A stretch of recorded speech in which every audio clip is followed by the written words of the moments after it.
안녕하세요. 복음 생각입니다. 복음에 의해 제3강 천국의 의미 5번째 시간입니다. 제3강의 지금까지의 내용을 복습해 보겠습니다.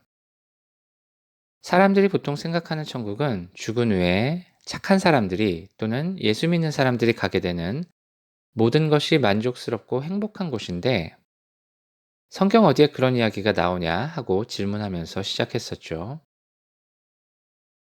천국과 하나님 나라는 같은 뜻입니다. 그리고 천국은 하나님의 통치입니다. 죄가 하나님의 통치에 대한 거부이기 때문에 담배를 계속 피우면서 금연할 수 없는 것처럼 죄를 가지고는 천국에 들어갈 수가 없습니다. 그리고 죽기 전에도 천국을 사는 것이 가능합니다.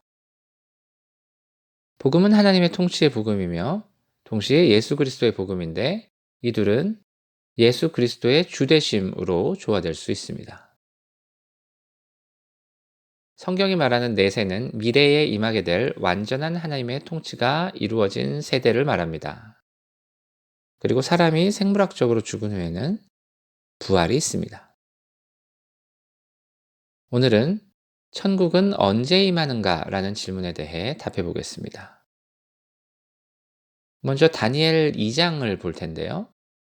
성경 구절을 읽기 전에 배경 설명을 잠깐 하겠습니다. 유대가 망하고 유대인들이 바벨론으로 포로로 잡혀갔을 때 바벨론 왕 느부갓네살이 꿈을 꿉니다. 왕은 나름대로 지혜롭다는 사람들과 용하다는 사람들을 불러서 꿈을 해석하라고 합니다. 불려온 사람들은 꿈을 말씀해 주시면 해석해 드리겠습니다, 이런 식으로 말했죠. 그런데 왕은 꿈을 말해 주지 않습니다. 왕이 꿈을 잊어버린 것인지 아니면 해석을 아무렇게나 둘러댄다고 의심한 것인지는 모르겠지만, 꿈을 말해 주지 않고 너희가 꿈과 그 해석을 내게 말해야 한다고 얘기합니다. 대답할 수 있는 사람은 없었고, 왕은 모든 지혜롭다는 사람들과 용하다는 사람들을 다 죽이라고 명령합니다. 포로로 있던 다니엘은 이 소식을 듣고 친구들과 함께 금식하고 기도한 다음 바벨론 왕에게 나아가 꿈과 그 해석을 말하게 됩니다.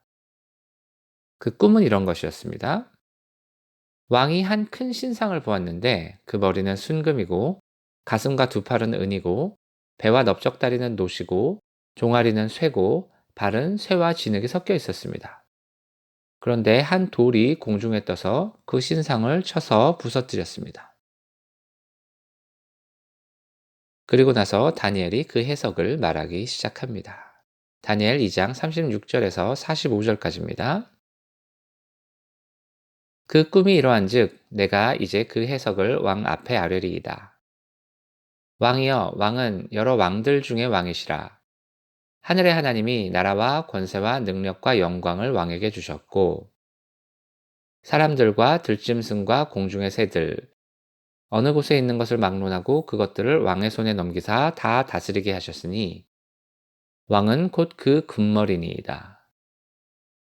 왕을 뒤이어 왕보다 못한 다른 나라가 일어날 것이요 셋째로 또 놋 같은 나라가 일어나서 온 세계를 다스릴 것이며 넷째 나라는 강하기가 쇠 같으리니 쇠는 모든 물건을 부서뜨리고 이기는 것이라.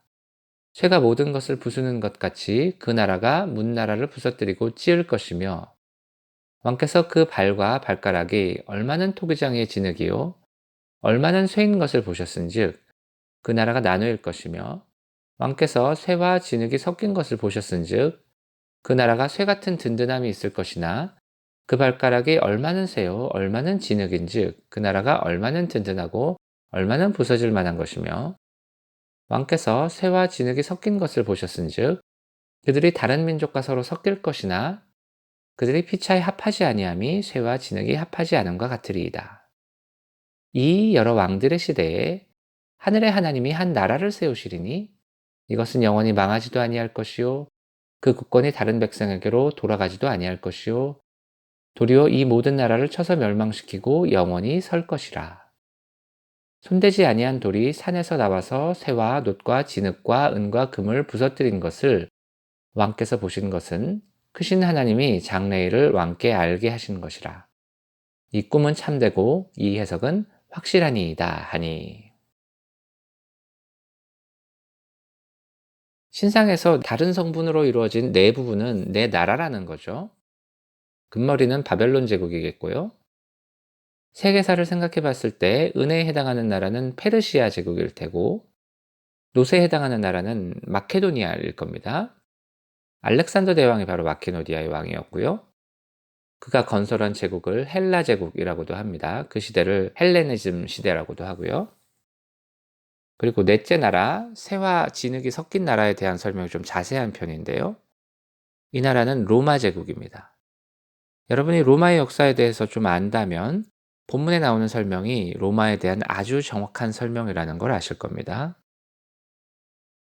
그런데 이 여러 왕들의 시대에 하늘의 하나님이 한 나라를 세우신다고 하는데, 이 나라가 하나님 나라, 천국이지 않겠습니까? 그러면 로마 시대가 끝나기 전에 천국에 임한다는 말이 됩니다. 로마 시대가 끝나기 전에 무슨 일이 있었나요? 바로 예수님께서 로마 시대에 오셨습니다.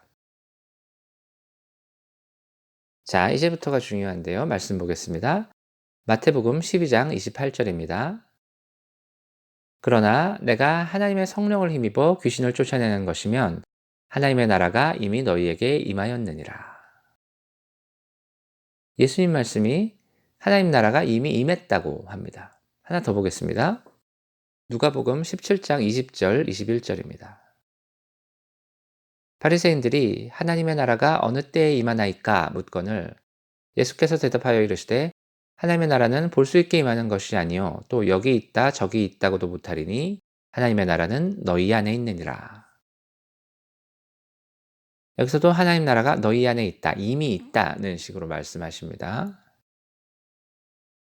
지금 보여드리는 몇몇 성경 구절에서는 하나님 나라에 대해서 이야기하면서 현재형 또는 과거형을 사용합니다. 하나님 나라가 지금 임해 있는 상태다, 이미 임했다, 이런 의미가 되겠죠. 천국이 이미 임했다는 것입니다. 그런데요, 다른 성경 구절들을 보면 이야기가 다릅니다. 누가복음 22장 28절부터 30절까지입니다. 너희는 나의 모든 시험 중에 항상 나와 함께한 자들인즉 내 아버지께서 나라를 내게 맡기신 것 같이 나도 너희에게 맡겨 너희로 내 나라에 있어 내 상에서 먹고 마시며 또는 보좌에 앉아 이스라엘 12지파를 다스리게 하려 하노라. 내 나라에 있어 다스리게 하려 하노라 라고 합니다. 미래형이죠. 미래에 있을 일입니다. 하나 더 보죠. 베드로후서 1장 11절입니다. 이같이 하면 우리 주 곧 구주 예수 그리스도의 영원한 나라에 들어감을 넉넉히 너희에게 주시리라. 역시 미래형입니다. 미래에 그 나라에 들어감을 주시리라는 거죠. 이제 보여드리는 몇몇 성경 구절에서는 천국, 하나님 나라에 대해서 이야기하면서 미래형을 씁니다. 한글 번역에는 미래형이 확실하지 않은 경우도 있지만 원어에서는 확실히 미래 시제가 사용됐습니다. 천국이 미래에 임한다는 의미가 되겠죠. 그러면 천국은 이미 임했으며 앞으로 임할 것이다 라고 정리할 수 있겠습니다. 완전한 하나님의 통치는 미래에 임할 겁니다. 그러나 아직 완전하지는 않을지라도 이미 하나님의 통치가 임해 있다는 겁니다. 미래에 임하게 될 하나님의 완전한 통치는 지극히 행복한 상태일 테니까 사람들이 보통 생각하는 저 천국이 이에 해당한다고 봐도 큰 무리는 없겠습니다. 그리고 이 또한 하나님의 통치니까 천국이라고 부르는데 아무 문제도 없습니다. 그렇지만 성경은 이 저천국, 즉 완전한 하나님의 통치와 이미 임해 있는, 우리가 죽기 전에 경험할 수 있는 하나님의 통치를 구분하는 데 별 관심이 없습니다. 그 구분은 근본적이지 않기 때문입니다. 근본적인 구분은 하나님의 통치냐 아니냐, 하나님의 통치를 받느냐 거부하느냐 하는 겁니다. 어떤 젊은 성직자가 신앙이 깊은 노부인의 임종을 지키게 되었답니다. 젊은 성직자는 임종을 지키는 것이 처음이어서 허둥댔는데 죽어가던 노부인이 오히려 그를 안심시키면서 이렇게 말했다고 합니다. 걱정할 거 없습니다. 나는 이제 강을 하나 건널 텐데 강 양쪽 편을 같은 분이 다스리십니다.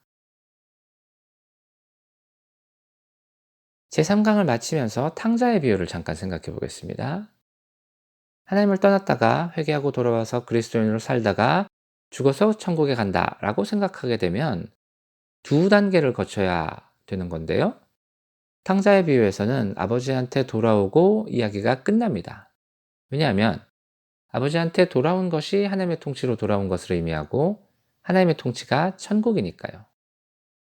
아버지한테 돌아온 게 천국으로 돌아온 게 되는 거죠.